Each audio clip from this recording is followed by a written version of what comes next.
തിരുവനന്തപുരം ബാലരാമപുരത്ത് 2.5 വയസ്സുകാരിയെ കൊലപ്പെടുത്തിയ സംഭവത്തിൽ റിമാൻഡ് റിപ്പോർട്ടിലെ വിവരങ്ങൾ പുറത്ത്.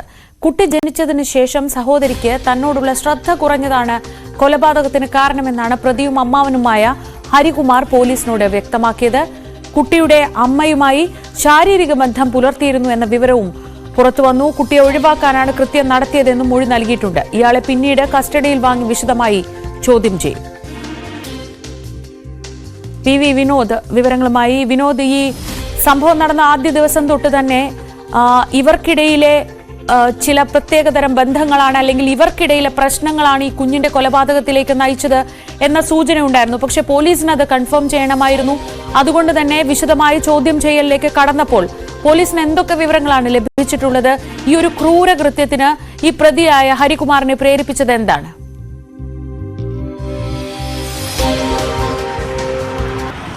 ശ്രീജ, വിദഗ്ധ ഡോക്ടർമാരുടെ സേവനം ഉൾപ്പെടെ ഈ കേസ് അന്വേഷണത്തിന് ഇനി ആവശ്യമായുണ്ട്. കാരണം പ്രതി ഹരികുമാറിന് മാനസികമായ ചില പ്രശ്നങ്ങളുണ്ട്. മൊഴി മാറ്റി മാറ്റി പറയുന്ന രീതിയാണ്. മാത്രമല്ല, നമ്മൾ ആ നാട്ടിൽ അന്വേഷിക്കുമ്പോഴും ആ തരത്തിൽ തന്നെയാണ്.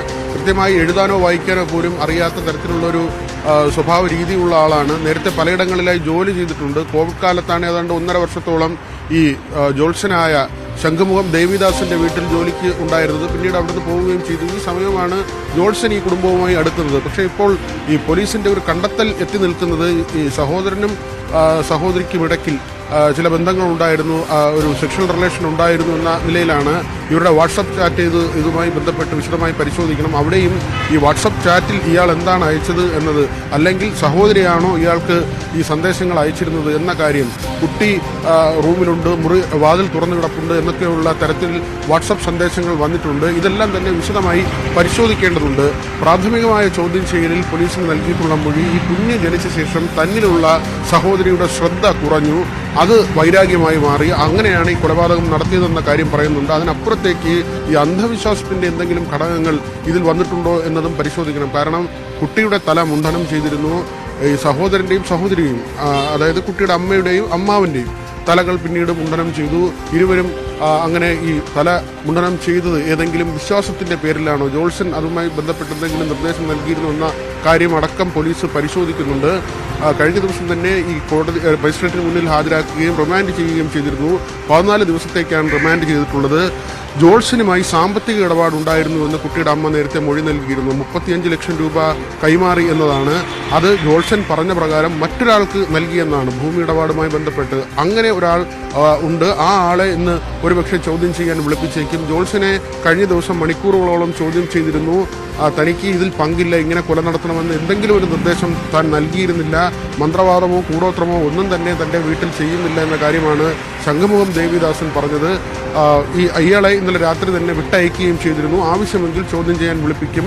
അതേ തരത്തിൽ തന്നെയാണ് കുട്ടിയുടെ അമ്മയെയും അമ്മുമ്മയെയും, അവരെ ആവശ്യമെങ്കിൽ കൂടുതൽ ചോദ്യം ചെയ്യും. നാട്ടുകാർ ഉന്നയിക്കുന്ന ഒരു ആരോപണം, ഇത് ഒറ്റയ്ക്ക് ഹരികുമാർ ചെയ്ത കൊലപാതകമാകില്ല, ശ്രീധുവിന് ഇതിൽ പങ്കുണ്ട്, അമ്മുമ്മയ്ക്ക് ഇതിൽ പങ്കുണ്ട്, അവരെ കൂടി കേന്ദ്രീകരിച്ചുള്ള അന്വേഷണം വേണമെന്നൊരാവശ്യം നാട്ടുകാരിൽ ഒരു വിഭാഗം ഉയർത്തുന്നുണ്ട്. ശ്രീജ, PV വിനോദാണ് വിവരങ്ങൾ നൽകിയത്. ഈ റിമാൻഡ് റിപ്പോർട്ടിലെ വിവരങ്ങളാണ് ഇപ്പോൾ പുറത്തുവരുന്നത്. ആദ്യഘട്ടത്തിൽ തന്നെ പോലീസിന് ചില അസ്വാഭാവികത തോന്നിയിരുന്നു. ഇയാളുമായി ബന്ധപ്പെട്ട കാര്യങ്ങളിലെല്ലാം, ഇയാളുടെ മൊഴികളിലെല്ലാം ചില അസ്വാഭാവികത പോലീസിന് സംശയമുണ്ടായിരുന്നു. വാട്സപ്പ് ചാറ്റുകൾ അതിന് തെളിവായി വരികയും ചെയ്തു. ഇപ്പോൾ മൊഴി മാറ്റി പറയുന്ന, മാനസിക അസ്വാസ്ഥ്യമുണ്ട് അല്ലെങ്കിൽ സ്ഥിരതയില്ലാത്ത സ്വഭാവം പ്രകടിപ്പിക്കുന്നു എന്നതുകൊണ്ട് തന്നെ ഒരുപക്ഷെ ഇനി മാനസികാരോഗ്യ വിദഗ്ധരുടെ കൂടി സഹായത്തോടെയായിരിക്കും ഒരുപക്ഷെ ഇതിൽ കൂടുതൽ അടുത്ത ഘട്ടത്തിലേക്ക് പോലീസിന് പോകാൻ കഴിയും. എന്തായാലും വിശദമായ ചോദ്യം ചെയ്യൽ ഇനിയും വേണ്ടിവരും എന്ന നിലപാടിലാണ്.